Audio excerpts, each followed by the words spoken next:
Eu quero falar aqui apenas do ideal. Eu sei que há muita dificuldade para a maioria das mulheres que não podem passar mais tempo em sua casa, junto aos seus filhos. Ah, mas uma mulher em casa, veja só, ela devia receber um salário tremendo. Ela atua como cozinheira, não é? Ela arruma a casa, muitas vezes serve como enfermeira, serve como psicóloga, o que mais? Como conselheira, que pode falar? Cozinheiro, lavadeiro, administradora, empresária, economista do lado, não é mesmo? E motorista. Motorista. 24 horas a serviço da família.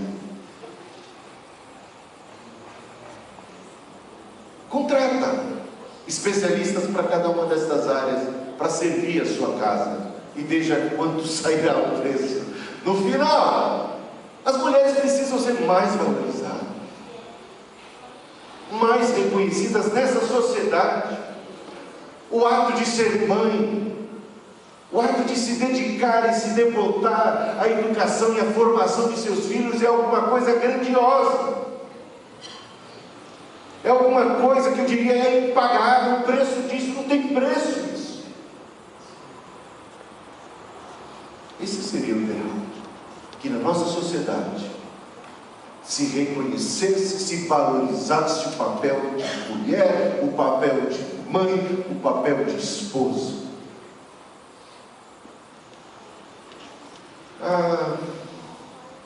Tinha um garoto na igreja. Aí havia uma apresentação, uma espécie de encenação, na qual esse garoto tinha que falar, declamar uma frase de Jesus. Uma frase de Jesus. E a mãe estava toda orgulhosa, sentada no primeiro banco. E o garotinho começou a falar, mas de repente ele esqueceu a frase.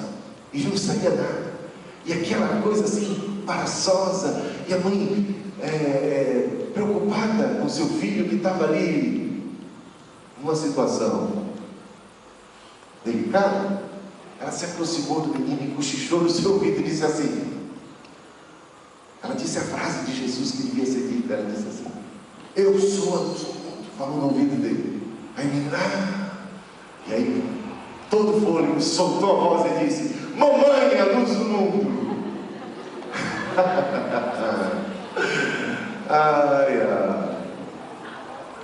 Tá certo, Jesus é a luz suprema do mundo, mas a sua principal lâmpada aqui na terra são as mães.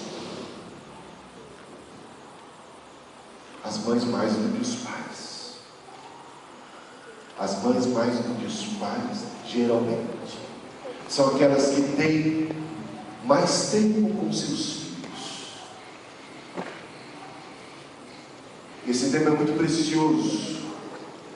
Esse tema é muito precioso porque estes meninos e meninas, desde o ventre, e quando passam pela fase de amamentação e vão aprendendo a falar, e depois se desenvolvendo e crescendo, estão no momento mais crucial de sua existência aqui na terra.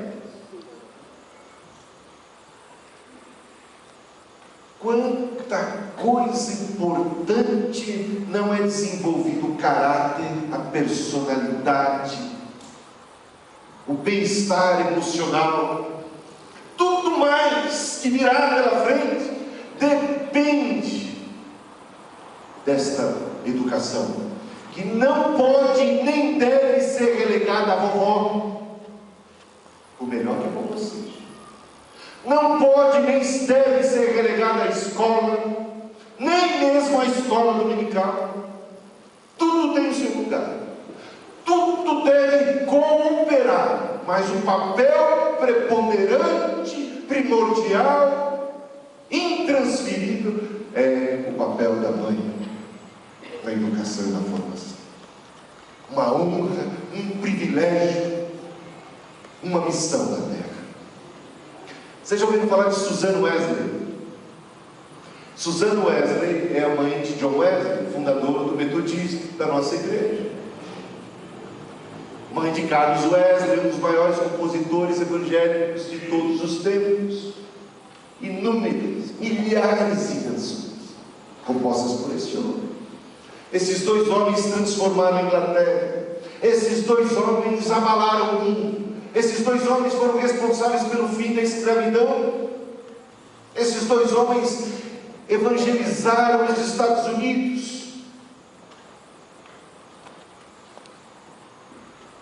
Empreenderam ações missionárias em distintas partes do mundo. Mas sabe quantos filhos teve Susan Wesley? Alguém sabe? 19 filhos. É pouco ou que mais? Esta mulher começou a ter filhos ainda jovem, porque naquela época se casavam muito cedo. Mas jovem, tendo filhos, 1, 2, 3, 19, ela nunca deixou de estudar. Essa mulher sabia falar grego. Essa mulher ensinava grego para os seus filhos. Nenhum dos seus filhos aprendeu a ler e escrever em outro lugar que não em casa. Ela foi a primeira professora dos seus filhos. Ela não perdia muito tempo assistindo televisão. Não tinha naquela época. Será que era por isso?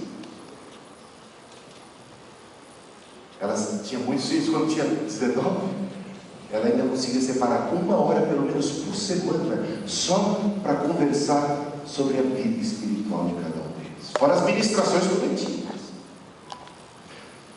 Susan Wesley tem muito a ensinar, e ela estabeleceu determinados princípios na educação dos seus filhos que cresceram e transformaram o mundo. Sabe, tem 6 coisas que Susan Wesley ensinava para todas as mães. A primeira, ela ensinava o seguinte: é preciso frear o egoísmo dos meninos e meninas e trabalhar tudo ao lado de Deus para salvar a alma dos pequenos. Segundo, ensine-lhe a orar assim que ele começar a falar. Terceiro, não dê nada que ele venha pedir chorando. Olha que sabedoria. Não dê nada que ele venha pedir chorando. Pediu chorando, não recebe nada. Pediu chorando, fez pirraça, não recebe nada.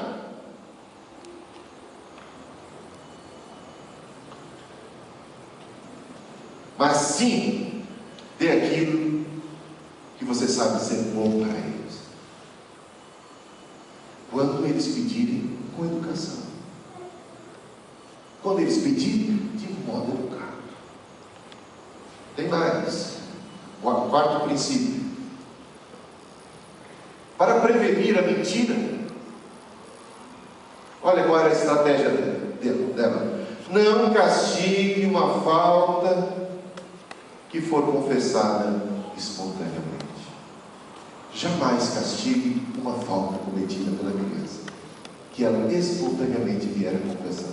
Mas não deixe de repreender o erro. Não deixe de corrigir. Mas não castigue quando espontaneamente a criança confessar. Tem mais. Incentive e recompense o bom comportamento. E por fim, sempre cumpra as promessas que você fizer às crianças. Amém? Olha, com isso ela conseguiu criar 19 e deu conta do recado. E esses meninos e meninas, filhos de Susan Wesley, foram pessoas de dignidade, de honra, vasos usados por